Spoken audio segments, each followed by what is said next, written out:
Nasa likuran ko ngayon ang isa sa kilalang mansion dito sa probinsya ng Laguna na matatagpuan sa bayan ng Cabuyao.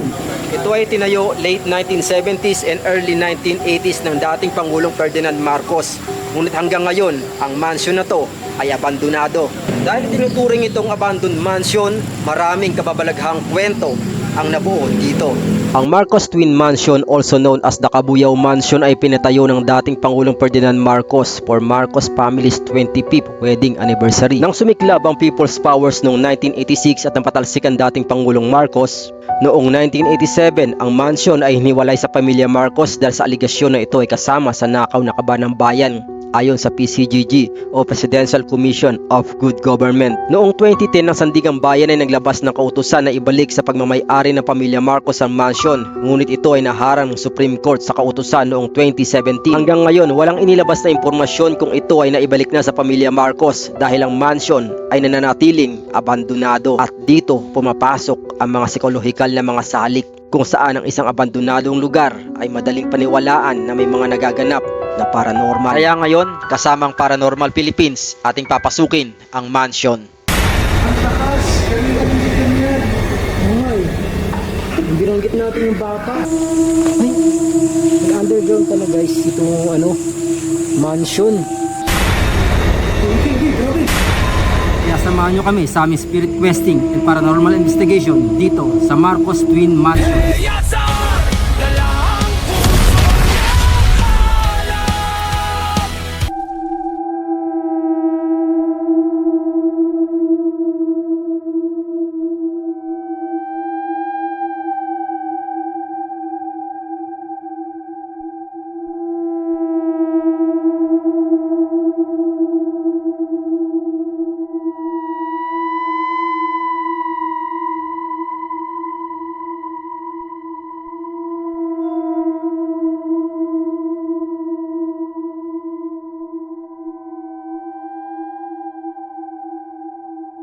Mga 3:30 PM na marating namin ang location ng Twin Mansion dito sa Cabuyao, Laguna.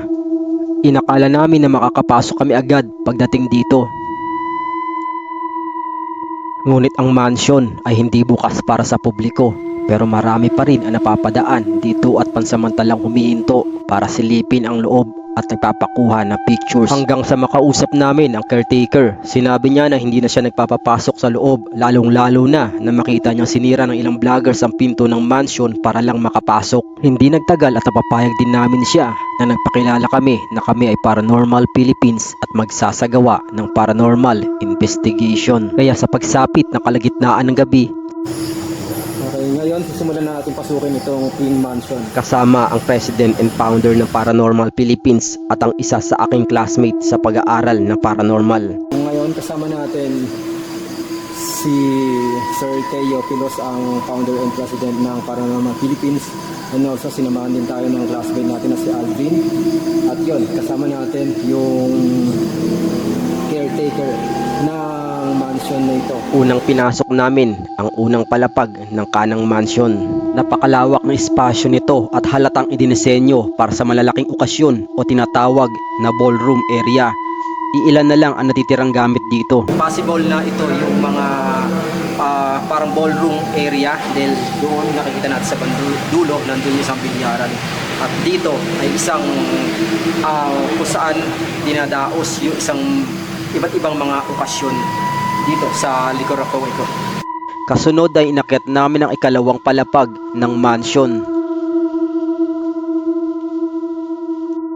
Dito sa ikalawang palapag, may ilang kwarto ang nasa gilid pero nakalak ang mga pinto nito hanggang may nakita akong isang kwarto na sira ang pinto. Ito, may kwarto dito mula doon, isang pinto sumunod dito. So dito may open na pinto, so tignan natin, masisilip na natin. Malaking kwarto, so dito yung bedroom, yan, may mga CR, may kanya-kanya CR yung kwarto dito. Ito yung aparador, and dito merong veranda. So mula dito sa veranda na to, yan, matatanaw na natin dito yung mga nagdaraan ng mga sasakyan. Nandyan tayo kaganina nakatambay habang hinihintay natin papasukin tayo dito sa mansion. itong kwarto na to hindi natin pinasok at saka ito.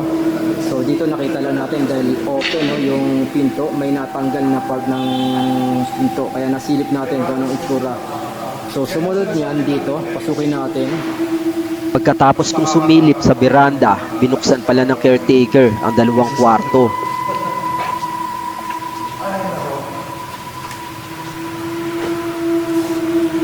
May paniki pa na dito.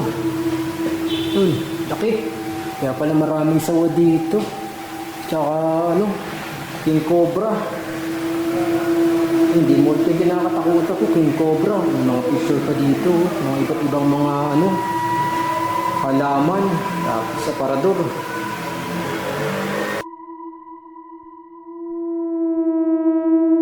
Pagkatapos natin mapasok yung kwarto na to, dito naman tayo. Sumunod. Halos parehas lang ng disenyo ang 2 kwarto na pinasok ko, na may mga pictures ng iba't ibang halaman sa wall. Sa isang parte ng kisame, itinuro sa amin ng caretaker kung saan posibleng naglulungga ang King Cobra. Possible ba dyan kuya dati? Wala na dyan. Saan? Dito? Dito talaga siya? Pati sa walo dyan. Dito rin? Sa patuloy ng spirit questing, pinuntahan din namin ang beranda sa likod ng mansion. So sa bandang kaliwa, merong beranda.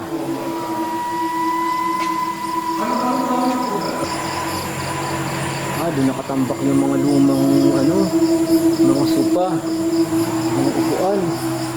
So mula sa beranda, matatanaw na natin dito ang gubat, ang pagubatan na madilim. So kung mag-iisip talaga tayo ng katatakutan, nakakatakot guys. So mamaya after ng spirit questing natin, magkakaroon tayo ng mga scientific approach depende sa mga naobserbahan natin dito sa paligid. So hanggang ngayon wala pa tayong nararanasan ng paranormal. So subukan pa nating libutin sa mga ilang bahagi ng mansion na to. Sa ngayon wala pa akong nararamdaman na nakapanindig balahibo. Hindi ko lang alam sa aking mga kasama. Nakita natin yung luwag, yung lawak ng area na to at yung laman ng mga kwarto. Halos wala ng mga gamit. Ngayon tatawid naman tayo sa kabilang bahagi ng mansion. Okay, patawid na tayo ngayon. Mula sa ikalawang palapag ng kanang mansion ay tatawid tayo dito sa pathway papunta sa kaliwang mansion.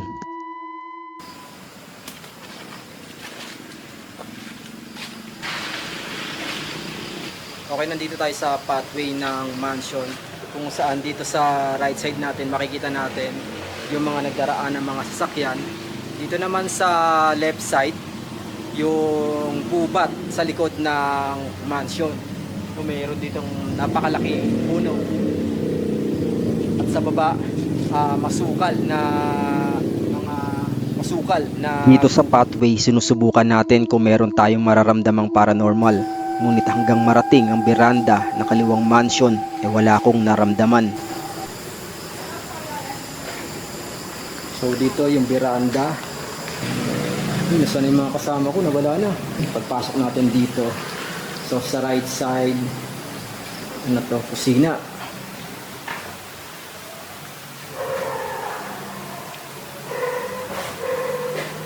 Ang ganda ng lugar na to siguro noon. Talagang mansion. Sumunod, ito may kwarto pa. Pagkatapos dito sa kusina, yun, may pinto dito, bukas.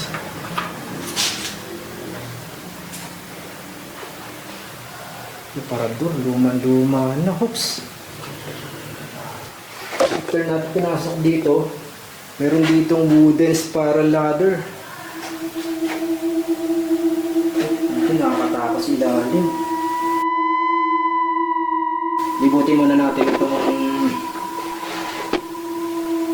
second floor. Mamaya, papaba tayo. Habang papalapit ako sa likuran ng mansion patungo sa beranda, dito ay nakaramdam na ako ng makapanindig balahibo. So, pasukin natin itong beranda. Mula dito sa area na to.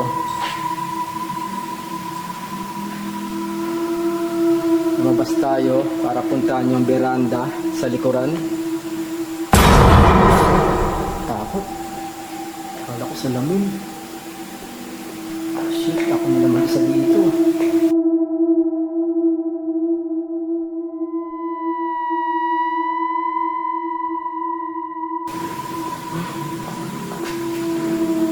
Nakapagpanindig balahibo na dito ah.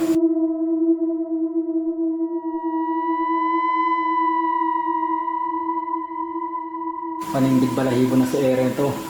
So mamaya balikan natin to para sa isang scientific approach. Kita pinuntahan natin yung veranda kung saan makikita ulit natin yung likuran ng mansion. Ayan guys, ang likuran ng mansion. Medyo creepy. So baka may something na makita tayo dito nakakaiba.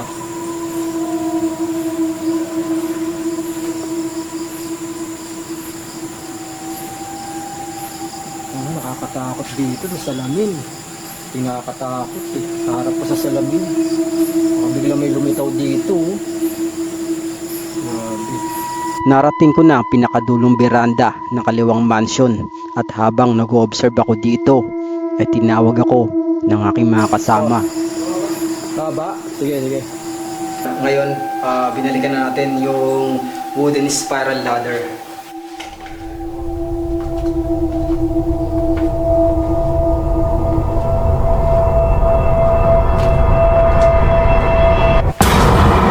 Kababa natin dito sa spiral ladder. Ito ang kwarto. Sa kwarto, maraming picture pa dito ni Bongbong Marcos.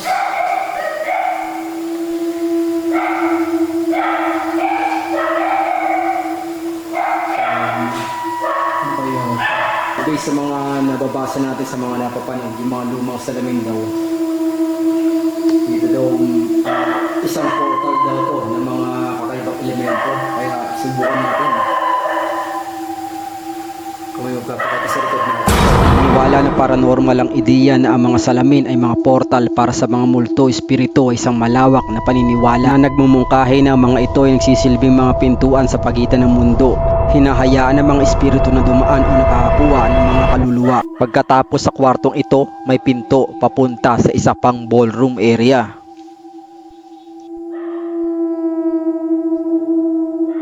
Mas maliit ang ballroom area nito kaysa doon sa kanang mansion dahil may nakabungad na wooden ladder sa gitna nito at kung iisipin natin na bumalik sa nakaraan, napaka-elegante ng lugar na ito.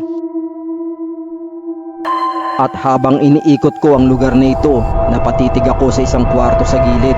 Pinasok ko rin, nagbabaka sakaling may paranormal na mararamdaman ako dito. Ngunit nakasisindak lang ang kadiliman dito at isipan ko lang ang nagbibigay ng takot kaya lumabas na ako para tignan pa ang ibang area. Ayon sa katiwala, ang kwartong ito ay dating library. Kuya, saan yung sabi nyo sinira dito ng vlogger na pinto? Yung ano? Dito sila dumaan. Iba talaga yan. Kaya may mga pako na yan. Repair ko na lang yan. Ito yun, based dun sa sabi ni Kuya William, yung caretaker dito. So, naging isang malaking perwisyo sa kanya yung ginawa ng mga vlogger na pumasok dito. So, pwede naman tayo magpaalam kung gusto natin pumasok dito sa Twin Mansion. Kausapin na natin ng maayos si Kuya William. Hindi yung sisirain natin yung pinto. So, hindi lang dito sa likuran. Meron din sa harapan. So, wag nating sabihin porque haunted places, hindi na natin dapat respetuhin yung mga bagay na nandito. Dapat na lang natin, hindi yung sisirain na natin dahil sinasabi natin walang nakatira. So, kawawa naman yung nangangalaga sa lugar na to. Natin malibot itong Twin Mansion. So, nagkaroon tayo ng ghost questing. So, dito naman tayo sa paranormal investigation. So, gagamit tayo ng mga gadget. So, check natin, obserbahan natin yung paligid kung may mga mararamdaman tayong paranormal. Ang plano ko kasi, di ba, gusto ko rin iparana sa inyo yung paranormal approach. So, ang magiging ano ko muna ngayon is mag-grounding muna tayo. Siguro, hindi pala tayo dapat dito mag-start mo. Dito na lang tayo mag-grounding sa unahan. So, after natin kaganina mag-explore dito sa mansion, ghost hunting tayo. So ngayon, ang next na gagawin natin ay paranormal investigation. So kasama natin si Sir Teo Pilos para mag-conduct ng paranormal investigation and scientific approach dito. Start muna tayo sa inyong dalawa. Ang gagawin natin ngayon is ipaparanas ko sa inyo yung paranormal na approach. So technically, panandalian kong ipaparanas sa inyo yung pagbubukas ng ESP. So ang purpose ng grounding is para malayo tayo sa mga possible na mga delikadong sitwasyon. If in case na meron tayong malalang ma-experience about sa paranormal. So kanina marami na ako nararamdaman actually sa paglilindog pa lang. Pero ang gagawin natin ngayon, i-open ko saglit yung mga ESP nyo, yung tinatawag ng third eye. Pero I need you to focus dito sa lugar na to. Ito ay isang malaking kwarto kasama dyan sa labas.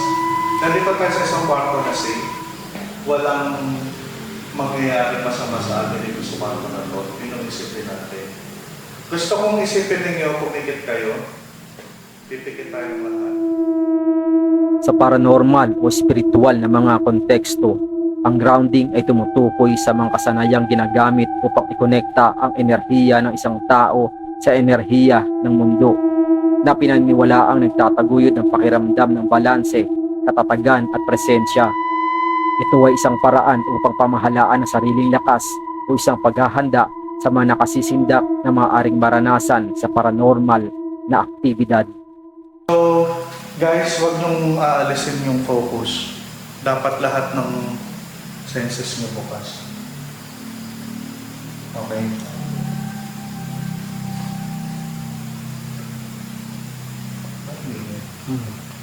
Para sa labas eh. Okay, let's go.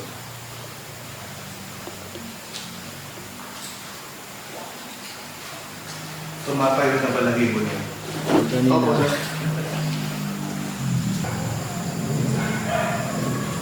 Bumabalik. Mula sa ballroom area ng left wing ng mansion ay binabalik kami ng dowsing rod sa base kung saan kami nag-grounding. Hanggang pinaakyat kami nito sa wooden spiral ladder. Pagdating sa itaas, pinababalik kami nito sa kanang mansion.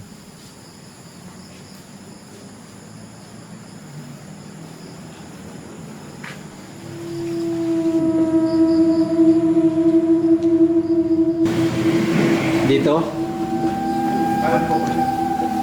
Sa yung nakasaradong kwarto? Dito kaya sa kanila. Ano niyo po nararamdaman niyo dati dyan? Ano po naramdaman niyo dati? Ano naramdaman niyo dati? Tao. Tao. Ano pong ginagawa? Tingin, nakatayo. Ano siya? Talagang ano siya? Yung talagang tao, yung figura, yung figure niya? Nakabarong siya, kaya lang ang mukha, hindi mo makita. Makakalipat-lipat na siya. Malantir pa ito. Sa inyo, sir, bukas ang third eye nyo. Ibig sabihin, may mga nakikita kayo dito talaga. Marami. Totoo yung kumang kakwento. Doon sa kabila, ang ano doon, isang mama, tsaka may isang bata dyan. Nakabarong din ang ano nila. Lagi mo kasama yun. Siya doon sa gitnang yun, may puno dyan. Siya nakikita ko yun, nakatayo doon. Tanaw. Parang mga sinaunang, ano pa, mga 1970s pa yung mga Oo, suot nila. Tapos yung white lady dyan. Meron din. Yung black lady na sabing naririnig ko yung mga kwento about dito, meron din. Meron din. Meron din dito. Bawalis yun. Nagbawalis. Mabilis ang pabago-bago ng aming direksyon na parang ang dowsing rod ay may hinahabol. Hanggang mawala sa aking isipan ang sumunod sa aking mga kasama dahil parang may kung anong nagaanyaya sa akin na pumasok sa isang kwarto. Uy, grabe!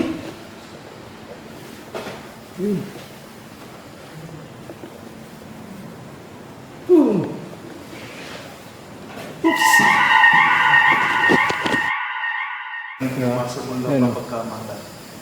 Paniki yan eh. Sumusunod sa akin kanina doon sa kwarto eh. Kaya nahabol ko eh. Yung balahin ko. Patadalala ko yan. Ha? May nakasunod sa atin eh. Oo. Pumasok ko doon sa kwarto, di ba? Kaya tinawag niyo ako kanina. Kaya ako doon sa kwarto. Tumayo. Pagka ganun, nakikita na ako niya. Sige, sabihin mo sa amin po yan pag may nakita ka. Itinuloy namin ang pagsunod sa itinuturo ng dowsing rod at dinala kami nito sa ibaba.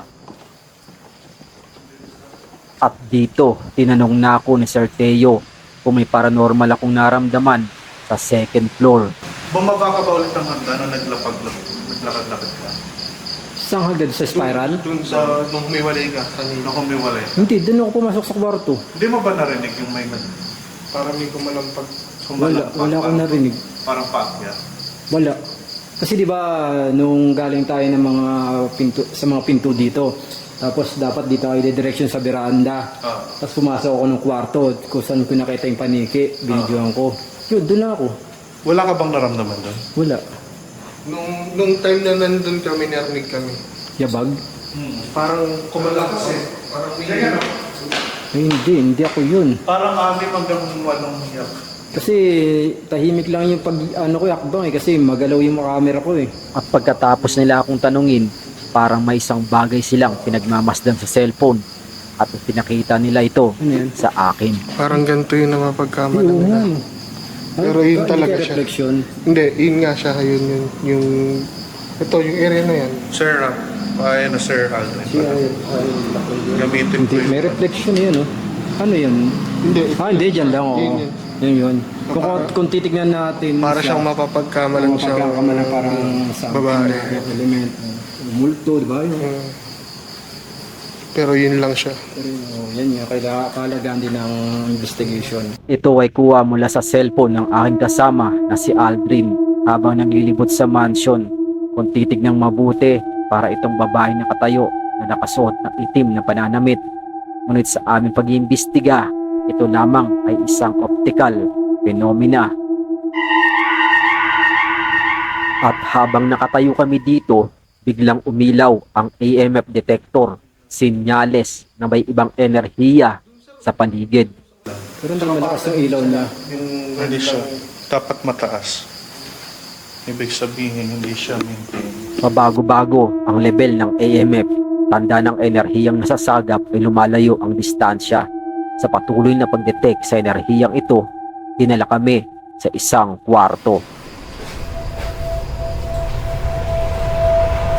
Patindi lang sa taas, no?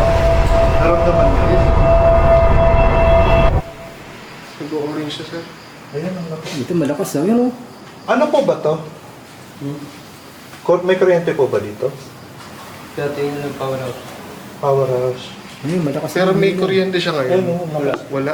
Walang kuryente dito eh. Pero may nasasagap yung AMF Meron siya eh. na sasagap dito. Ibig sabihin, dito yung kuryente. Kuryente yata yung tubo eh ano. Ah hindi, wala na rin siyang wire eh. Wala na, nurulog. Wala na eh. Nagpunakaw na. Humingilaw siya dito, Kuya William. May mga nararamdaman na yung pakailan. Dun siya sa ilalim. Ano sir nakita niyo dito sa ano? Bata. Ay, humingilaw ang lakas. Ayun nga oh. Yung balahin mo ko. Yung ano ko ah. Ang lakas! Kanina hindi ganyan. Oo nga eh. Yung binanggit natin yung bata. Nandito ka ba? Pailawin mo hanggang dulo kung nandito ka. Batang babae. Ayan, nawawala siya. Umaalis. Kanina ang lakas siya, pero nawala bigla. Siguro sumunod sa atin, tapos biglang humarap tayo, tapos na-detect siya. Nawawala! Yan, no? Sa ilalim. Baka Nandito ka ba? Wala eh. Tumatakbo di ka tumatakbo. Wala siya. Parang mataka siya eh. Baka dito sa taas. Umakit sa hagdan.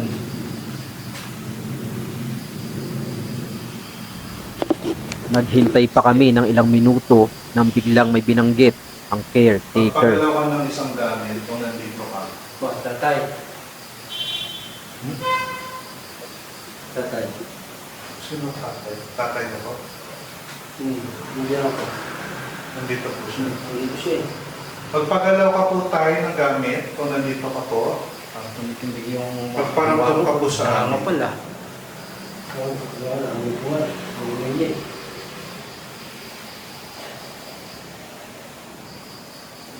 Magparamdam pa sa amin po kung nandito ka. Magpagalaw ka ng gamit. Dito.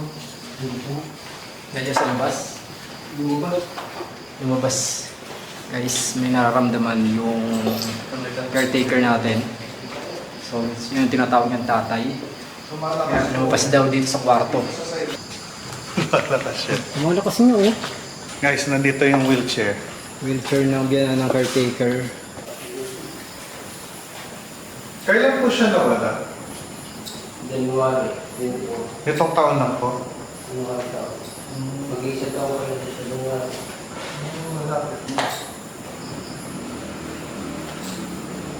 Humina ang signal ng AMF pero patuloy kami sa pagdetect nito at dito kami dinala sa likuran ng mansion malapit sa ibaba ng pathway. Meron po ba kayong gustong sabihin kay Kuya William?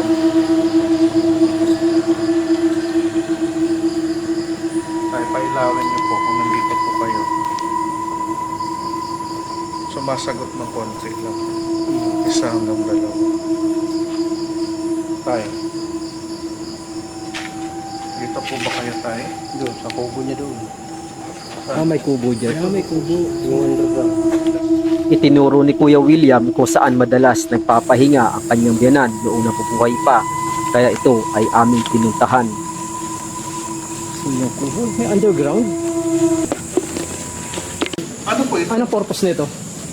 Ito. Powerhouse yun. Powerhouse. Yung mga generator nandito. Dito parang aircon parang dito nakatago.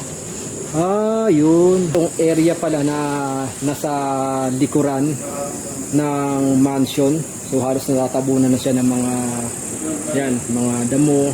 Hindi mo mapapansin na meron ditong parang basement. Ito yung kubo na parang ginawa ng tulugan ni tatay. Yung namatay na biyanan ng caretaker. So ito dito daw siya dati natutulog. So dito inilalagay yung mga condenser ng aircon na split type. Dito yung mga yan, yung base. Ang sinasabing underground ay may mga concrete foundations na posibleng dito nakalagay ang generators, aircon condensers at iba pang source of electric power ng mansion. Ay, nade-detect ba tayo, sir? Dito, dyan. Lalo doon sa kama. Kama dun sa Sa kama. Kaya ako nasabi na mayroong residue doon. Kasi pag nilalagay ko doon, umiilaw. Hanggang 3. Dito Yung kwarto konti. ni tatay. Hindi mo aakalain na ang mansyong ito na minsan naging tahanan ng isa sa naging pangulo ng ating bansa, ngayon ay pinaniniwala ang tahanan na ng mga elementong hindi nakikita. Base sa aming paranormal investigation na sinuportahan ng kwento ng isa sa tagapangalaga ng mansyong ito, totoo man o hindi ang sinasabing mga elemento, dapat pa rin nating respetuhin ang lugar na hindi natin pagmamay-ari dahil kagaya ko o maging ikaw ay magagalit kung sisirain ng iba ang lugar o bagay na iyong iniingatan.